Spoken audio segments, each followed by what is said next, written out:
Life on the Mississippi by Mark Twain. Chapter 5. I Want to Be a Cub-Pilot. Months afterward, the hope within me struggled to a reluctant death, and I found myself without an ambition. But I was ashamed to go home. I was in Cincinnati, and I set to work to map out a new career.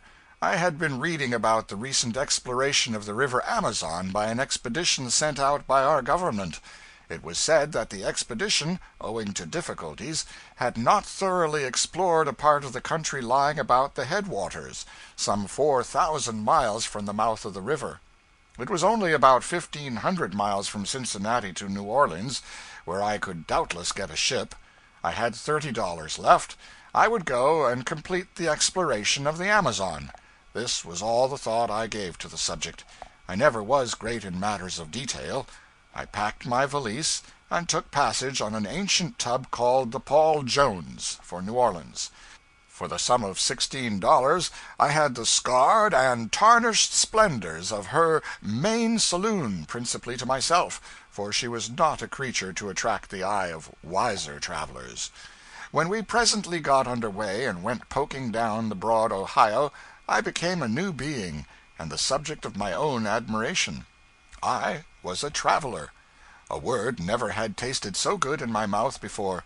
I had an exultant sense of being bound for mysterious lands and distant climes, which I never have felt in so uplifting a degree since.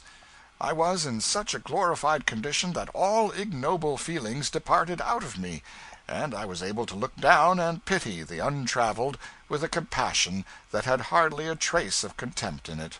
Still, when we stopped at villages and wood yards, I could not help lolling carelessly upon the railings of the boiler deck to enjoy the envy of the country boys on the bank.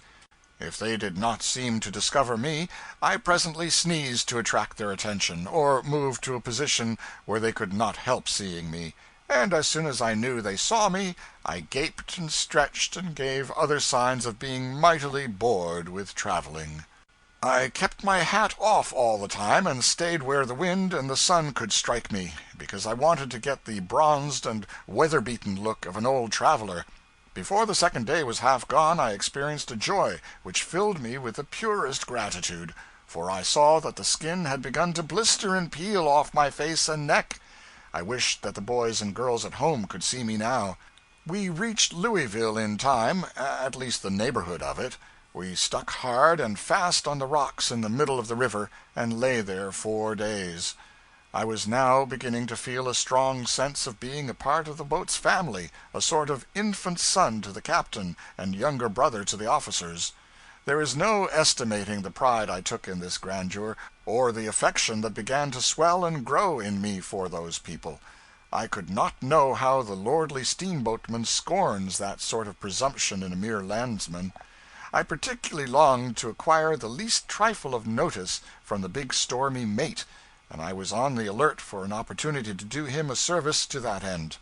It came at last.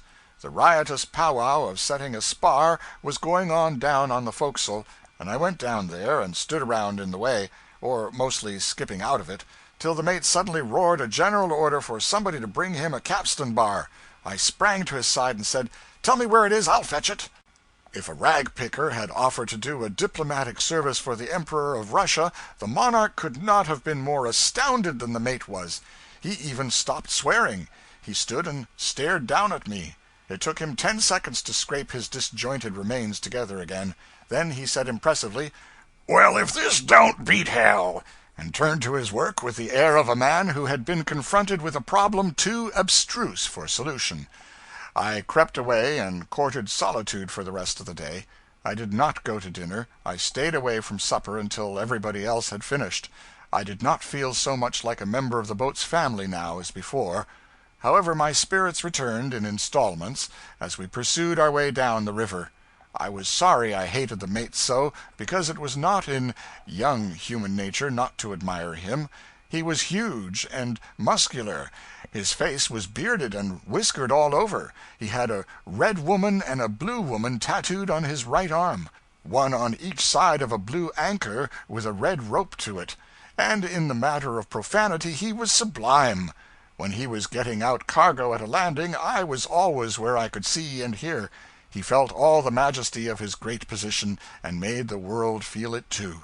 When he gave even the simplest order, he discharged it like a blast of lightning, and sent a long, reverberating peal of profanity thundering after it. I could not help contrasting the way in which the average landsman would give an order with the mate's way of doing it. If the landsman should wish the gangplank moved a foot farther forward, he would probably say, "James, or William, one of you push that plank forward, please."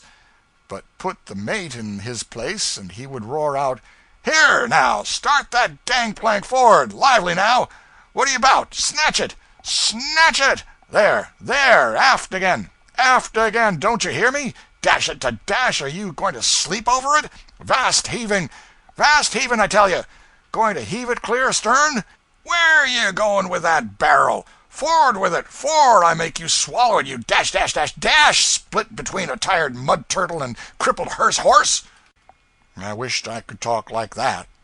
When the soreness of my adventure with the mate had somewhat worn off, I began timidly to make up to the humblest official connected with the boat, the night watchman.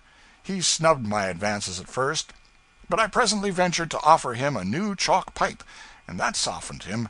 So he allowed me to sit with him by the big bell on the hurricane deck, and in time he melted into conversation. He could not well have helped it. I hung with such homage on his words, and so plainly showed that I felt honored by his notice. He told me the names of dim capes and shadowy islands as we glided by them in the solemnity of the night, under the winking stars, and by got to talking about himself. He seemed over-sentimental for a man whose salary was $6 a week, or rather he might have seemed so to an older person than I, but I drank in his words hungrily and with a faith that might have moved mountains if it had been applied judiciously. What was it to me that he was soiled and seedy and fragrant with gin? What was it to me that his grammar was bad, his construction worse, and his profanity so void of art that it was an element of weakness rather than strength in his conversation? He was a wronged man, a man who had seen trouble, and that was enough for me. As he mellowed into his plaintive history, his tears dripped upon the lantern in his lap, and I cried too, from sympathy. He said he was the son of an English nobleman, either an earl or an alderman, he could not remember which, but believed was both. His father, the nobleman, loved him, but his mother hated him from the cradle. So while he was still a little boy he was sent to one of them old ancient colleges, he couldn't remember which, and by his father died, and his mother seized the property and shook him, as he phrased it. After his mother shook him, members of the nobility with whom he was acquainted used their influence to get him the position of loblolly boy in a ship, and from that point my watchman threw off all trammels of date and locality and branched out into a narrative that bristled all along with incredible adventures. A narrative that was so reeking with bloodshed and so crammed with hairbreadth escapes and the most engaging and unconscious personal villainies that I sat speechless, enjoying, shuddering, wondering, worshiping.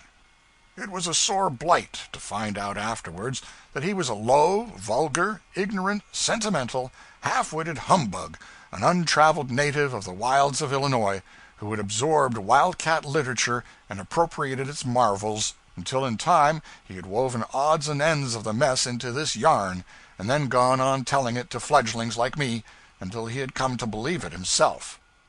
End of chapter 5.